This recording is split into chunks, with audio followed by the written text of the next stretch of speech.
चलिए आज हम लोग देखेंगे बीजाणु समासंग। ये एकज जीव का जनन करने का लास्ट विधि है, छठा विधि जिसको हम कहेंगे बीजाणु समासंग। इसमें क्या क्या चीजें होते हैं देखिए। सबसे पहला पॉइंट ये है कि कुछ जीव जनन बीजाणु धानी से करते हैं। अब बीजाणु धानी क्या है? ये बीजाणु धानी वास्तव में बीजाणु समासंग ही है। अब बीजाणु समासंग कहिए या फिर बीजाणु धानी कहिए, दोनों एक ही चीज है। अब देखिए बीजाणुधानी में होता क्या है, इसमें कैसे जीव जनन करते हैं। तो लिखा है कि बीजाणुधानी में विशेष कोशिका अथवा बीजाणु पाया जाता है। पहला पॉइंट, बीजाणुधानी में दो चीज होते हैं, एक तो बीजाणु और साथ में कोशिका, और ये दोनों वृद्धि करते हैं तब जाकर के नए संतति का जन्म होता है। अब कैसे करते हैं उसे देखते हैं। लिखा है बीजाणुधानी में विशेष कोशिका अथवा बीजाणु पाया जाता है, यही बीजाणु वृद्धि करके नया जीव उत्पन्न करता है, हम आपको बताएं। उसके बाद है कि बीजाणु के चारों ओर एक मोटी भीति होती है। देखिए जो बीजाणु धानी से बीजाणु और कोशिका के वृद्धि करने से जो नया संतान की उत्पत्ति होगी, वो संतान को सुरक्षित करने के लिए बीजाणु के चारों ओर मोटी भीति होती है, ताकि जो नया संतान जन्म ले वो सुरक्षित रह सके। उसके इसीलिए बीजाणु के चारों तरफ मोटी भीति होती है। अब आगे देखते हैं जो प्रतिकूल परिस्थिति में रक्षा करती है। आपको बताएं कि वो जो भीति होता है बीजाणु के चारों ओर, वो इसलिए होता है ताकि जो बीजाणु धानी से नया जीव उत्पन्न हो, वो जीव अगर छोटा हो तो उसको रक्षा करके थोड़ा बड़ा कर दिया जाए, उसको अनुकूलित वातावरण के साथ बड़ा किया जाए। उसके लिए बीजाणु के चारों ओर मोटी जो है भीति होता है और नमी सतह के संपर्क में आकर वृद्धि करने लगती है। अब वही भीति क्या कराता है, जो बीजाणु धानी से नया जीव की उत्पत्ति होती है, अब वो जीव को खाने के लिए कहाँ से मिलता है, तो जो बीजाणु की जो मोटी परतें होती हैं वो नमी वाला सतह से टकराती है, तो वहाँ से उसको पोषण मिलता है, माने खाने का चीज मिलता है। ये जो बीजाणु का बच्चे होते हैं उनसे, और वहीं से क्या होते हैं वो वृद्धि करके नया अलग अपना संतान बना लेते हैं। अब बीजाणु समासंग से कौन सा जीव में जनन होता है, वो है राइजोपस। राइजोपस एक ऐसा जीव है, ये बीजाणु धानी वाला नियम से अपना जनन करता है। अब इसका प्रोसेस देखिए बीजाणु धानी बीजाणु समासंग में कि कैसे होते हैं, ये तो मैं आपको डिटेल बताया। इसका प्रोसेस देखिए कि कैसे होते हैं। ये देखिए ये है राइपोस का पौधा।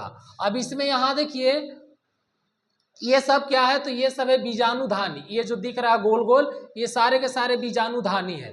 अब ये बीजाणु धानी ज्यादा परिपक्व नहीं हुआ है, ये भी नहीं हुआ, ये भी नहीं हुआ, लेकिन ये देखिए पूरी तरह से परिपक्व हो गया है और ये फूट गया, मतलब खुल गया है इसका मुंह। और खुल के ये जो अंदर के कौन है, अंदर कौन कौन होते हैं, दो चीज, एक तो होता है बीजाणु, एक तो होता है कोशिका और दूसरा होता है बीजाणु।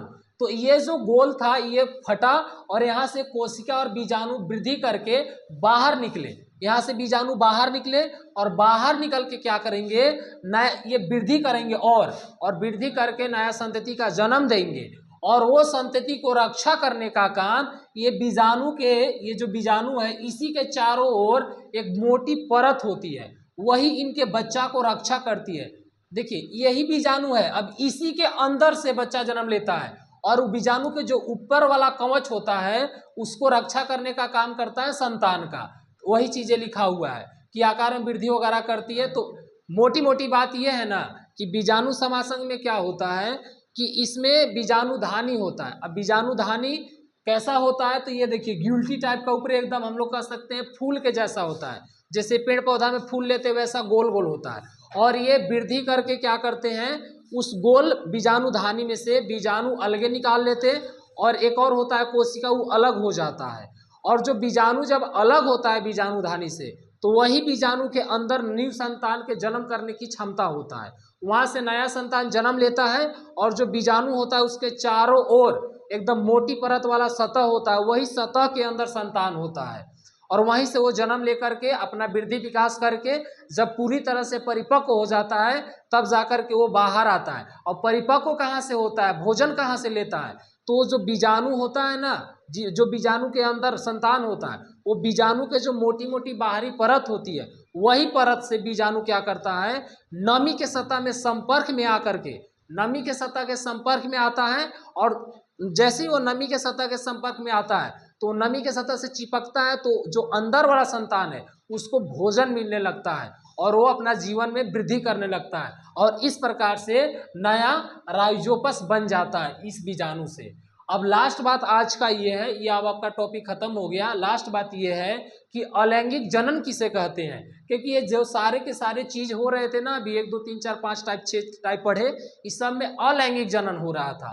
तो अब आता है लास्ट पॉइंट कि अलैंगिक जनन किसे कहते हैं।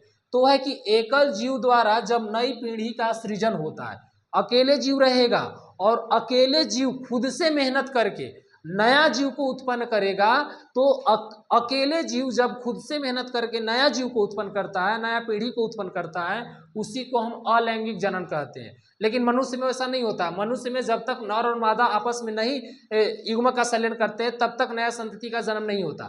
तो ये लैंगिक जनन होता है, आगे हम आपको बताएंगे। अभी अलैंगिक जनन देखिए, इसमें एक ही को जीव बहुत खूब मेहनत करके और नया संतति का जन्म देता है। तो जिसमें एकल जीव खुद से नया संतति का जन्म दे, वैसे जीव को हम कहते हैं कि ये जीव अलैंगिक जनन करता है। अब हम लोग नेक्स्ट क्लास में आगे का जो चैप्टर है वो करेंगे। अगर आपको स्क्रीनशॉट वगैरह लेना हो तो आप ले लीजिए। चलिए अब हम अगला क्लास में मिलेंगे दूसरा दिन।